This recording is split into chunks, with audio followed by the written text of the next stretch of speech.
안녕하세요. 피부의 진심 피부과 전문의 최혜진입니다. 오늘의 주제는 바로 탈모 관리인데요. 가을철이 되면서 머리카락이 부쩍 빠진다는 분들이 많아지고 있습니다. 여성형 탈모는 남성형 탈모와는 달리 먹는 약이 제대로 없는 것도 좀 아쉬운데요. 우리 소중한 머리카락 잘 지켜낼 수 있는 방법에 대해서 말씀드려 보도록 하겠습니다. 정말 가을이 되면 머리카락이 좀 더 많이 빠지게 되는 걸까요? 동물들은 계절의 변화에 대비하기 위해서 털갈이를 하기 때문에 한꺼번에 우수수 빠질 수 있습니다. 하지만 사람의 경우에는 모든 모발의 주기가 동일하게 움직이는 것은 아닌데요. 일단 우리 모발은 크게 성장기, 퇴행기, 휴지기를 거칩니다. 성장기의 경우에는 머리카락이 굉장히 무럭무럭 잘 자라는 시기로 몇 년간 지속되죠. 이후 퇴행기가 되면서 머리카락이 자라는 것이 조금 멈추고 모낭도 수축하게 됩니다. 휴지기에 돌입하게 되면서 본격적으로 머리카락은 빠지게 되는데요. 하지만 우리 모발은 동시다발적으로 같은 주기를 가지고 움직이는 것이 아니기 때문에 털갈이를 하듯 우수수 빠지게 되지는 않습니다. 바로 옆에 있는 모낭에서는 성장기로 한창 모발이 잘 자라고 있고, 바로 옆에 있는 모낭에서는 휴지기에 돌입해서 머리카락이 빠질 수도 있는 것입니다. 그런데 계절이 변하면서 몸에 호르몬이나 신진대사의 변화를 조금 더 예민하게 느끼시는 분들이 계십니다. 또 가을철이 되면서 휴지기 모발의 비율도 증가할 수 있기 때문에 좀 더 예민하게 모발의 변화를 느끼실 수도 있을 것 같습니다. 보통 성장기와 휴지기 모발의 비율은 9대1 정도로 잘 자라고 있는 모발의 비율이 훨씬 높죠. 나이가 들면서 자연스럽게 이 성장기 모발의 비율은 줄어듭니다. 실제로 우리 머리카락은 50개에서 100개 정도는 매일 탈락하고 있고, 병적인 소견으로 100개 이상의 머리카락이 빠지는 것을 가리키는데요. 하지만 우리가 임상적으로 탈모를 진단할 때 일일이 빠진 머리카락의 개수를 세서 탈모로 진단하게 되지는 않습니다. 전보다 머리카락이 빠지는 정도가 조금 더 심하거나 머리카락의 굵기가 조금 많이 가늘어진 것 같으면 빨리 병원에 방문하시는 게 좋을 것 같습니다. 이렇듯 탈모 인구는 점점 늘고 있고 탈모로 진단받는 연령은 낮아지고 있습니다. 남성형 탈모 같은 경우에는 피나스테라이드나 두타스테라이드 같은 효과적인 약물 치료를 해볼 수 있는데, 여성형 탈모에는 마땅한 약물 치료가 없습니다. 그래서 실제적으로 모발 생장에 좋은 영양제를 먹으면서 모낭에 직접 주사하는 그런 치료를 권해드리고 있는데요. 이 모낭 내 주사는 메조테라피 방식으로 주사하는 방식인데, 생장기 모발에 좋은 사이토카인과 두피 혈류 개선을 도와주는 약물을 믹스해서 모낭 주변에 주사를 하게 됩니다. 여성형 탈모에서 굉장히 효과가 좋은 치료이고, 남성형 탈모에 있어서도 먹는 약과 이 주사를 같이 병행했을 경우에 조기에 발모가 조금 더 촉진되는 효과가 있어서 저는 적극적으로 시행하고 있습니다. 제 환자분 중에 한 분은 60대 여자분이신데 매일매일 머리를 남편분이 말려주신다고 하더라고요.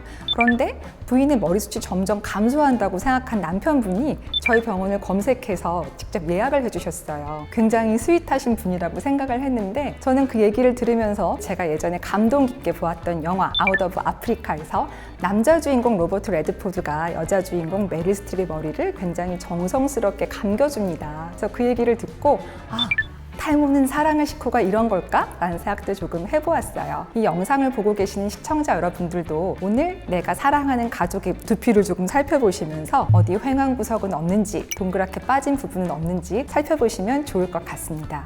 탈모를 늦추는 생활 습관, 어떤 것들이 있을까요?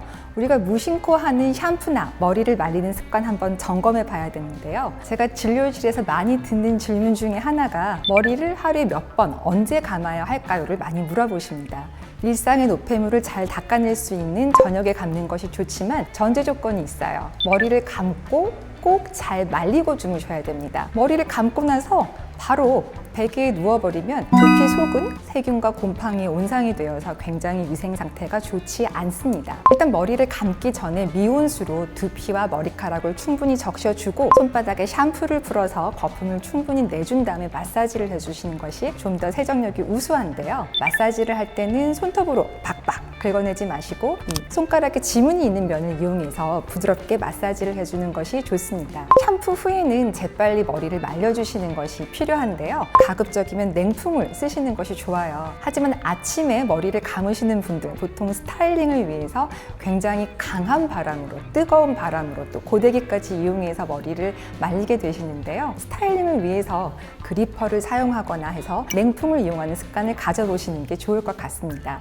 모발에만 신경 써야 되는 것이 아니고 모발이 잘 자랄 수 있게 해주는 환경인 두피의 환경도 굉장히 중요한데요. 그렇기 때문에 우리가 지루성 피부염의 초기 증상인 비듬이나 가려움증, 붉음증이나 또 치료가 잘 되지 않았을 때 생길 수 있는 모낭염 있지 않은지 점검 잘 해보셔야 되시고, 또 우리가 얼굴 피부의 상태는 자외선 상태에 굉장히 예민하게 잘 가리고 있는데 두피 얼마나 잘 보호하고 계신가요?